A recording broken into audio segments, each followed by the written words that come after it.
troubling sign for the U.S. economy leads off today's edition of CNN 10. I'm Carl Azus. It's good to have you watching this Thursday. We've talked a lot in recent months about inflation, when prices go up for the things we buy and the money we have doesn't buy as much as it used to.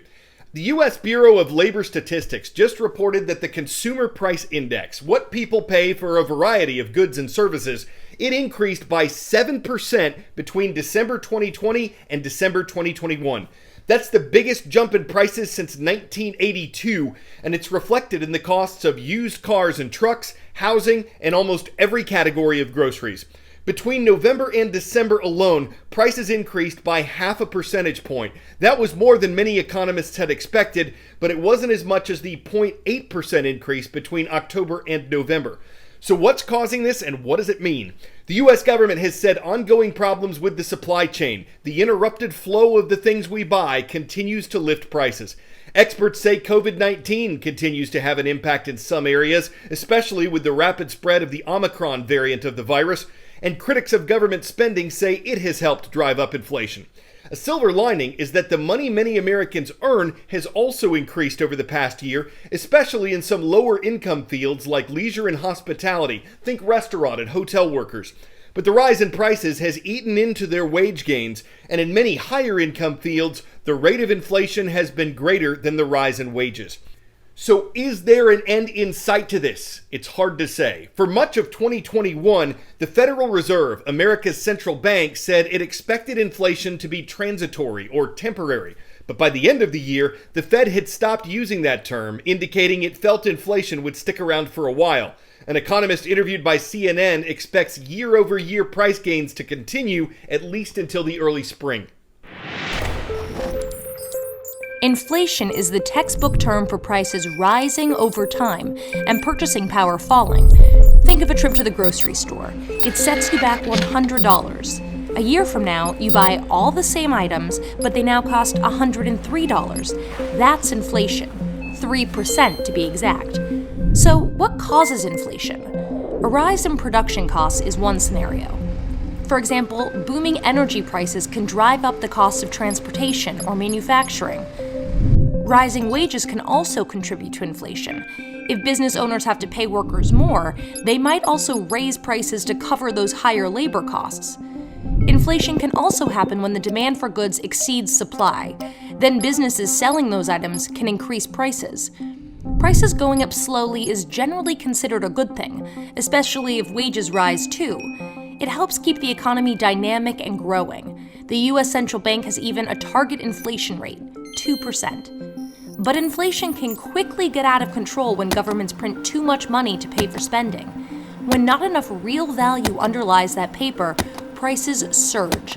That's called hyperinflation. It happened in Germany, in Zimbabwe in the 2000s, and most recently in Venezuela. And it's the Fed's job to make sure the United States keeps the inflation rate on track. 10-second trivia.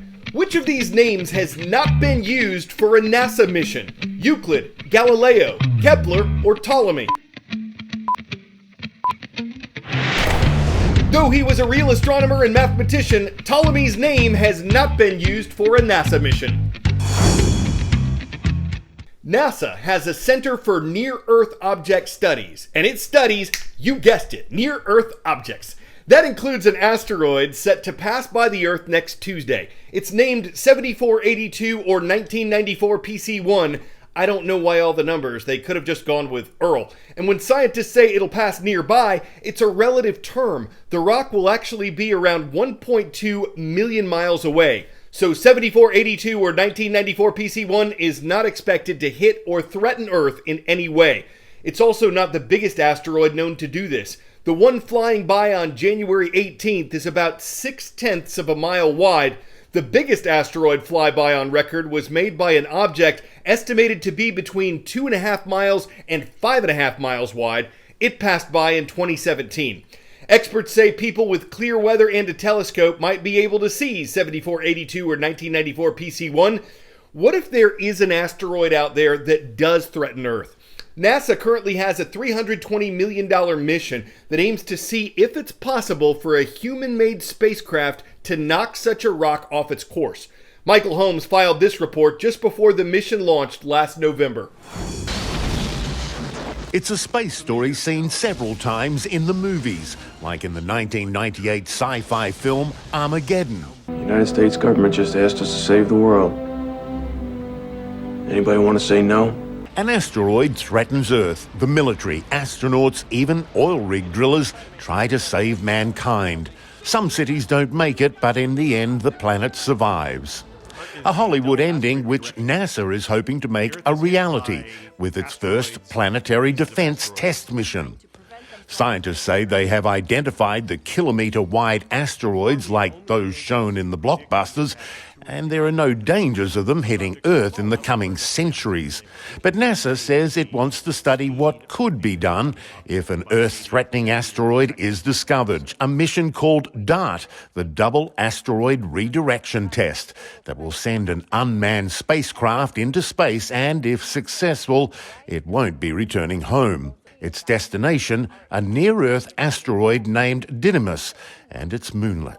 These asteroids are not a threat to the Earth. They are not a danger to the Earth. They are not on a path to hit the Earth in the foreseeable future. That makes them appropriate target for a first test. Travelling at a speed of 6.6 kilometres a second, DART will then deliberately crash into the moonlet to try to jolt it from its regular orbit.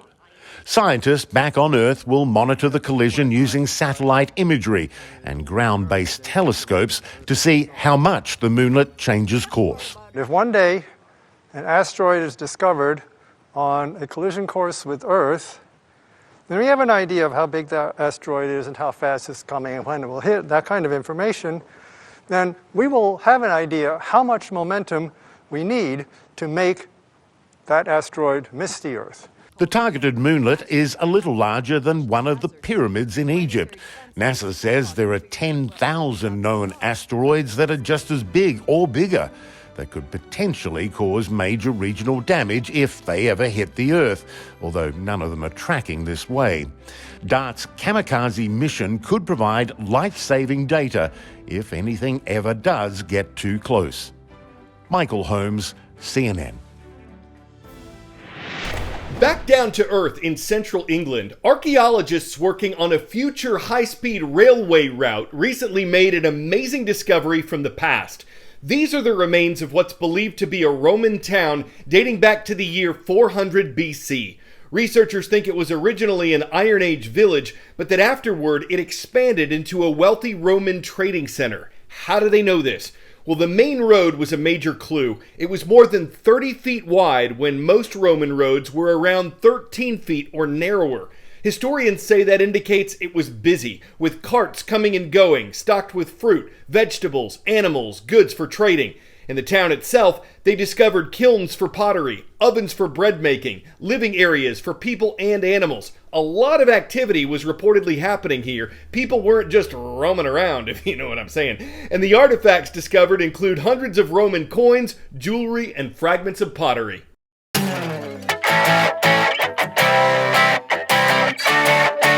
Deep sea explorers searching for a World War II-era shipwreck recently stumbled across something else, a rare type of squid. This is a bigfin squid, a relatively mysterious creature, and it was spotted almost 4 miles under the ocean's surface, about a mile deeper than anyone had seen a squid before. That's significant because this is a predator, and scientists say the fact that it was this deep indicates there are other species down here for it to eat. There weren't too many there at the time, though. They had to squid-addle. You won't see fish food hanging out at the mollusk. They wanted to squid while they were ahead. Guess you could magna pin it on their deep-seated fear of being on a cephalopodcast. I tried to think of a calamari pun for that, but I just couldn't calamari it to my script. I'm Carl Azus. Today's shout-out goes out to Battle Creek High School in Battle Creek, Nebraska. Thank you for watching. CNN 10 returns tomorrow.